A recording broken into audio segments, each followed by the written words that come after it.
ఆంధ్రప్రదేశ్ రాష్ట్ర శాసనసభకు ఉన్నటువంటి 175 నియోజకవర్గాలకు సంబంధించిన ఎన్నికలు మే 13వ తేదీన జరగబోతున్నాయి.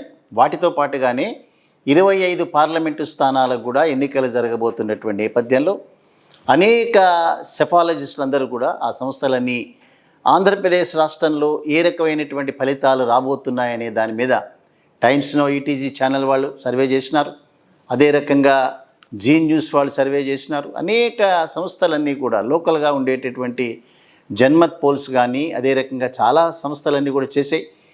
ఎవరు ఏ రకమైనటువంటి సర్వే చేసినా కూడా ఫలితాలన్నీ కూడా ఏకపక్షంగా జగన్మోహన్ రెడ్డి గారికి ఫేవర్లోనే వస్తున్నాయనేటువంటి వాస్తవాలను చెప్తూ వస్తున్నారు. దానితో కొనసాగింపుగానే శ్రీ ఆత్మసాక్షి సర్వే సంస్థ అనేటటువంటి ఒక సంస్థ వారు శ్రీ ఆత్మసాక్షి పేరు మీద ఎస్ఏఎస్ గ్రూప్ అనేటటువంటి పేరు మీద సర్వే చేస్తూ వస్తున్నారు. గడిచినటువంటి 2-3 నెలల కాలంలో దాదాపు 5-6 సార్లు ప్రతి నియోజకవర్గాల్లో ప్రతి జిల్లాలో తిరగటమే కాకుండా చాలా దాదాపు 200-300 మంది పైబడి పనిచేసేటటువంటి విద్యార్థికులందరూ అక్కడ ఉన్నారు. అదే రకంగా దానికి సంబంధించినటువంటి చీఫ్ ఎగ్జిక్యూటివ్ ఆఫీసర్గా విఆర్ మూర్తి అనేటటువంటి వారు సీఈఓగా ఉన్నారు. వారు ఐఐటి ఖరగ్పూర్ నుంచి బిఈ పట్టాన్ని తీసుకున్నారు. వారితో పాటుగా వారి యొక్క కంపెనీలో శ్రీ శ్రీరామ్ అనేటటువంటి వారు MTech IIT Chennai, doctor Ramarao MSc PhD, అదే రకంగా జె శ్రీకాంత్ ఎంస్టాట్ అనేటటువంటి వీరందరూ కలిసి సంయుక్తంగా ఎస్ఏఎస్ అనే గ్రూపు శ్రీ ఆత్మసాక్షి సర్వే అనేటటువంటి గ్రూప్ అనేటటువంటి సర్వే చేస్తూ వచ్చారు. సో వారిచ్చినటువంటి వివరాల ప్రకారం రాబోయేటటువంటి రోజుల్లో ఆంధ్రప్రదేశ్లో ఏ రకమైనటువంటి ఫలితాలు రాబోతున్నాయనేటువంటి మొన్న 6 ఏప్రిల్కి దీన్ని కంప్లీట్ చేసినారు. దాని ప్రకారం కనుక మనం చూస్తే శ్రీ ఆత్మసాక్షి సర్వే 6వ తేదీన చేసింది. వైఎస్ఆర్సీపీకి 96 సీట్ల నుంచి 106 సీట్ల వరకు వచ్చేటటువంటి అవకాశం ఉంది అనేటటువంటి మాట తేల్చారు. అదే రకంగా టీడీపీకి సంబంధించినటువంటి కూటమి ఏదైతే ఉందో అవి కేవలం 63 నుంచి 69 మధ్యలో మాత్రమే పరిమితం అవుతాయి, అధికారం వచ్చేటటువంటి అవకాశం లేదు అని చెప్పి అనేక సంస్థలు చెప్పింది. వీరు కూడా చెప్పారు. అదర్స్ ఎవరైతే ఉన్నారో వాళ్ళు 0%కి మాత్రమే పరిమితం అవుతారు, వారికి ఏ రకమైన సీట్లు వచ్చే అవకాశం లేదు అని. సో ఓట్ల శాతాన్ని కనుక చూస్తే గమనించాల్సిన అంశం వైఎస్ఆర్సీపీకి 48.75 వరకు కూడా వారికి వచ్చేటటువంటి అవకాశం ఉందని, అదే రకంగా తెలుగుదేశం పార్టీ అలయన్స్ ఏదైతే ఉందో వారు 46.75% పరిమితం అవుతారు. అదర్స్కి 2% వస్తుంది. ఇక్కడ గమనించాల్సింది అన్డిసైడెడ్ ఓటర్స్గా ఇప్పటికీ కూడా 2.5% మంది ఇప్పటికీ ఏ రకమైన నిర్ణయం తీసుకోలేనటువంటి వ్యక్తులు ఉన్నారు అనేటటువంటి ప్రధానంగా వారు ఇచ్చినటువంటి దాన్ని. దీనిలో వారు సర్వే చేసిన దాంట్లో కీ పాయింట్స్గా కనుక మనం చూస్తే దానిలో ఉమెన్ ఓటింగ్ అనేటటువంటిది వైసీపీ ఫేవర్లో 52% వెళ్తే టీడీపీ ఫేవర్లో 45% మాత్రమే వస్తుంది. మిగతా అదర్స్ 3% సంపాదించే అవకాశం ఉంది అని. మెన్ ఓటింగ్ పురుషుల ఓటింగ్ కనుక వస్తే 48% పురుషుల ఓటింగ్లో కూడా వైఎస్ఆర్సీపీకి ఎక్కువ భాగం వెళ్తుంది. 48% వైఎస్ఆర్సీపీకి వస్తే టీడీపీకి 46.5% మాత్రమే పరిమితం అవుతారని చెప్పారు. అదర్స్కి 5.5% వస్తుందని. అదే రకంగా రూరల్ అంటే గ్రామీణ ప్రాంతాల్లో ఉండేటటువంటి ఓటింగ్ కనుక చూస్తే దాదాపు 50% పైచిలుకంతా కూడా వైసీపీ ఫేవర్లోనే మాట్లాడుతున్నారనే మాట చెప్పారు.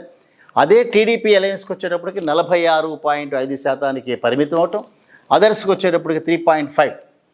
అర్బన్ ఓటింగ్ అంటే పట్టణ ప్రాంతాల్లో జరిగేటటువంటి ఓటింగ్ కనుక చూస్తే 47.5% వైసీపీకి ఫేవర్లో, 50% పట్టణ ఓటర్లలో 50% వరకు కూడా టీడీపీ అలయన్స్కి వచ్చే అవకాశం ఉన్నది. 2.5% మాత్రమే అదర్స్కి వస్తాయనేది. ఇక్కడ మనం చూస్తే ఆల్రెడీ మనం చేసినటువంటి సర్వే ప్రకారం గ్రామీణ ప్రాంతాల్లో 3,30,00,000 మంది ఓటర్లు ఉంటే పట్టణ ప్రాంతాల్లో 90,00,000 మంది మాత్రమే ఓటర్స్ ఉన్నారు. సో రూరల్ ఓటింగ్ అర్బన్ ఓటింగ్లో 3,30,00,000లో 50% మంది వైసీపీ ఫేవర్లో ఉన్నారన్నది చాలా ప్రధానమైనటువంటి అంశంగా మనం దీన్ని భావించాలి. అదే రకంగా ఫ్యాక్టర్స్ అంటే మెయిన్ ఫ్యాక్టర్స్ ఏవైతే ఉన్నాయో అవి ఏ రకంగా ఈ ఎన్నికలని ప్రభావితం చేయబోతున్నాయనే దాని మీద కూడా వారు చెప్పారు. భారతదేశంలో అనేక ప్రాంతాలలో జరిగేటటువంటి ఓటింగ్ ప్యాటర్న్ ఏదైతే ఉందో కులాల వారీగా జరిగేటటువంటి అవకాశం, ఆ అవకాశం ఆంధ్రప్రదేశ్ రాష్ట్రంలో కూడా ఉన్నది అనేటటువంటిది ఎస్ఏఎస్ గ్రూప్ ఇచ్చేటటువంటి ఒక ప్రధానమైనటువంటి అంశం. ఆంధ్రప్రదేశ్ రాష్ట్రంలో ఆల్రెడీ మీ దృష్టిలోకి పట్టుకొచ్చాం.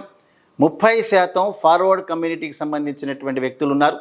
ఆ 30%లో మైనారిటీలకు సంబంధించిన వారు 8% ఉన్నారు. రెడ్డి కమ్యూనిటీకి సంబంధించిన వారు 8% ఉన్నారు. అదే రకంగా కాపుకు సంబంధించినటువంటి వర్గం అంతా కూడా దాదాపు 12% మంది వరకు ఉన్నారు. ఎందుకంటే తూర్పు కాపులు దీనిలోకి రారు కాబట్టి తూర్పు కాపులు బీసీలోకి వెళ్తారు. బలిజలు రాయలసీమలో, కాపు వర్గానికి సంబంధించిన వారు ఆంధ్ర ప్రాంతాల్లో ఉండేటటువంటిది. తర్వాత బ్రాహ్మలు, రాజులు, అదే రకంగా వైశ్యులు, ఈ రకమైనటువంటి ఫార్వర్డ్ కమ్యూనిటీకి సంబంధించిన వారందరూ కూడా 30% ఆంధ్రప్రదేశ్లో ఉంటే 22% ఎస్సీ ఎస్టీలకు సంబంధించినటువంటి వ్యక్తులు ఆంధ్రప్రదేశ్ రాష్ట్రంలో ఉన్నారు. ఇది చాలా పెద్ద ఓటింగ్. సో ఆ 22% తప్పనిసరిగా ప్రతి నియోజకవర్గంలో ఉండేటటువంటి ఎన్నికని ప్రభావితం చేసేటటువంటి ఓటింగ్. తర్వాత అతిపెద్ద ఫ్యాక్టర్గా 48% వెనుకబడినటువంటి వర్గాల వారు ఉన్నారు. సో 48, 22, 30 ఈ రకంగా డివైడ్ అయినటువంటివి. ఓటింగ్ అనేటటువంటిది కులాల వారీగా కూడా జరిగేటటువంటి అవకాశం, కులాలు ప్రభావితం చేసేటటువంటి అవకాశం. రెండోది ఇన్ఫ్లేషన్, ద్రవ్యోల్బణం. అంటే ధరల పెరుగుదల, ఈ ప్రభుత్వ జమానాలో ధరలు విపరీతంగా పెరిగినాయి, అవన్నీ కూడా మా యొక్క ఇన్కమ్కి తగ్గట్టుగా లేవు అనేటటువంటి ఒక బాధ తప్పనిసరిగా ఓటర్స్లో ఉంటుంది. ముఖ్యంగా లోయర్ ఇన్కమ్ గ్రూప్ ఏదైతే ఉంటుందో ఆ లోయర్ ఇన్కమ్ గ్రూప్లో ఉండేటటువంటి వాళ్ళు తప్పనిసరిగా ప్రభావితం అవుతారు. సో రెండో అంశంగా ద్రవ్యోల్బణం, ఈ మనకు వచ్చేటటువంటి ఆదాయం ఎంత, మనం పెట్టేటటువంటి ఖర్చు ఎంత అనేటటువంటి దాని మీద కూడా ఇక్కడ ఆధారపడి ఉండేటువంటి అంశం. మూడోది వాలంటరీ సిస్టమ్.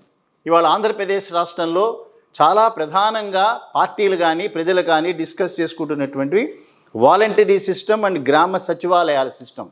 ఈ రెండింటినీ కూడా ఇంట్రడ్యూస్ చేసినటువంటి పార్టీగా వైసీపీ పార్టీకి ఫేవరబుల్గా ఉండేటువంటి పరిస్థితి. ఎందుకనంటే ప్రతి 50-60 ఇళ్ళకి గ్రామీణ ప్రాంతాల్లో ఉండేటటువంటి వాలంటీర్లు వెళ్ళి అక్కడ ఉండేటటువంటి ముసలి వారికి పెన్షన్లు అందజేయటం కానీ, క్యాస్ట్ సర్టిఫికేట్లు ఇవ్వటం కానీ, గవర్నమెంట్ ద్వారా ఉండేటువంటి అనేక స్కీములు ఇవ్వటం కానీ చేసినటువంటిది. సో మూడో అంశంగా వాలంటీర్ సిస్టమ్ అండ్ గ్రామ పంచాయతీ సిస్టమ్, గ్రామ సచివాలయ సిస్టమ్. నాలుగోది YSRC welfare schemes of YSRCP and TDP alliance. 2014 నుంచి 2019 వరకు ఇదే అలయన్స్ ప్రభుత్వంలో ఉంది.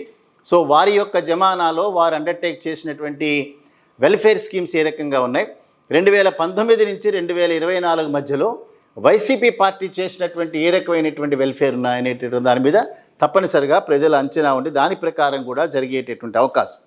అదే రకంగా alliance of TDP, JSP and BJP, ఈ ముగ్గురికి కనుక 2019 ఎన్నికల్లో వచ్చినటువంటి ఓట్ల శాతం కనుక చూస్తే వీరి ముగ్గురికి ఏదైతే 46.75 వాళ్ళు చెప్తున్నాయో ఆల్మోస్ట్ అంతవరకే వారికి ముగ్గురికి సంబంధించిన ఓటింగ్ శాతం ఉంది. సో ఓట్ల బదలాయింపు ఒక పార్టీ నుంచి ఇంకొక పార్టీకి మనం 2019లో కనుక మనం చూస్తే భారతీయ జనతా పార్టీకి 100 కంటే తక్కువగా 1% మాత్రమే, అంటే 0.8 మాత్రమే వచ్చినాయి. సో 0.8 ఇప్పటికీ అదే కంటిన్యూ అవుతున్నాయని కనుక మనం అనుకుంటే వారు గెలవాలి అని అంటే దాదాపుగా 49.2% ఓట్లు ట్రాన్స్ఫర్ కావాలి.